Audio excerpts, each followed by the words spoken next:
Family round വന്നപ്പോൾ ഒരുപക്ഷെ നമ്മൾ പ്രേക്ഷകർ കണ്ടു കാണില്ല, ഇങ്ങനെ ഒരു സംഭവം ഉണ്ടായിരുന്നോ, അത് പ്രേക്ഷകരിലേക്ക് എത്തിക്കാൻ വേണ്ടിയിട്ടാണ് കേട്ടോ ഈ വീഡിയോ ചെയ്യുന്നത്. നമുക്ക് വീഡിയോയിലേക്ക് പോകുന്നതിന് മുമ്പായിട്ട് ആദ്യമായിട്ട് കാണുന്ന പ്രേക്ഷകരാണെങ്കിൽ കൂടുതൽ ബിഗ് ബോസ് അപ്ഡേഷനായിട്ട് മറക്കാതെ ഈ ചാനൽ സബ്സ്ക്രൈബ് ചെയ്തോളൂ. ഫാമിലി റൗണ്ട് വന്നപ്പോൾ എല്ലാ ഫാമിലിയും പുറത്തെ കാര്യങ്ങളൊക്കെ പറഞ്ഞിരുന്നു. ചിലതൊക്കെ നമ്മളെ കാണിച്ചു, ചിലതൊന്നും ബിഗ് ബോസ് കാണിച്ചിട്ടുണ്ടായിരുന്നില്ല. അതിൽ ഏറ്റവും ഇമ്പോർട്ടൻ്റ് ആയിട്ടുള്ളൊരു കാര്യം, അല്ലെങ്കിൽ ഏറ്റവും നമ്മുടെ മനസ്സിനെ ടച്ച് ചെയ്യുന്ന ഒരു സംഭവം ഉണ്ടായിട്ടുണ്ടായിരുന്നു. അനുമോളുടെ അമ്മ അനീഷിൻ്റെ കാല് പിടിക്കുന്നത്, അല്ലെങ്കിൽ അനീഷിനോട് റിക്വസ്റ്റ് ചെയ്യുകയാണ്, എൻ്റെ മോളുടെ ജീവിതം നശിപ്പിക്കല്ലേന്ന് നിങ്ങളുടെ ആർമിക്കാരോടൊന്ന് പറയൂ, അല്ലെങ്കിൽ നിങ്ങളുടെ PR-കാരോടൊന്ന് പറയൂന്ന്. ഇന്ന് രാവിലെ ഇതിനെ ചൊല്ലി വാക്കുതർക്ക വീടിനകത്ത് ഉണ്ടായപ്പോഴാണ് പല സത്യങ്ങളും തുറന്ന് പറഞ്ഞുകൊണ്ട്, അല്ലെങ്കിൽ തുറന്ന് കാണിച്ചുകൊണ്ട് ബിഗ് ബോസ് വരെ എത്തിയിരിക്കുന്നത്. ഒരു പക്ഷേ ബിഗ് ബോസിന് ഇതും വേണമെങ്കിൽ കട്ട് ചെയ്യാമായിരുന്നു. പക്ഷേ ബിഗ് ബോസ് ഇത് കട്ട് ചെയ്യാണ്ട് പ്രേക്ഷകരിലേക്ക് എത്തിച്ചിട്ടുണ്ടെങ്കിൽ രണ്ടും കൽപ്പിച്ച് തന്നെയാണ് ബിഗ് ബോസ് മുന്നോട്ട് പോകുന്നത് എന്നുള്ള കാര്യത്തിൽ യാതൊരു സംശയമില്ല.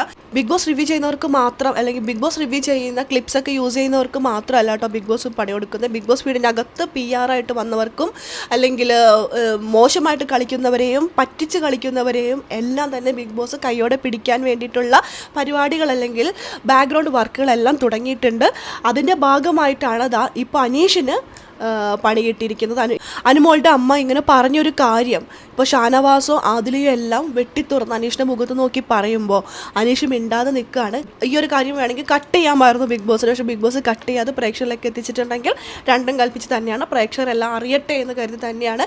ഈ കാര്യത്തിൽ നമുക്കൊരു കാര്യം ഉറപ്പിക്കാം, അനീഷ് കപ്പടിക്കാനുള്ള സാധ്യത വളരെ കുറവാണ്. നോക്കാം എന്താ സംഭവിക്കാമെന്നെല്ലാം കാത്തിരുന്ന് തന്നെ കാണാം. അപ്പോൾ എൻ്റെ ലൈവ് അപ്ഡേഷൻ നമ്മുടെ ചാനലിലുണ്ടാകും. ആദ്യമായിട്ട് കാണുന്ന പ്രേക്ഷകരാണെങ്കിൽ കൂടുതൽ ബിഗ് ബോസ് ലൈവ് അപ്ഡേഷനായിട്ട് മറക്കാതെ യൂട്യൂബ് ചാനൽ സബ്സ്ക്രൈബ് ചെയ്യുക.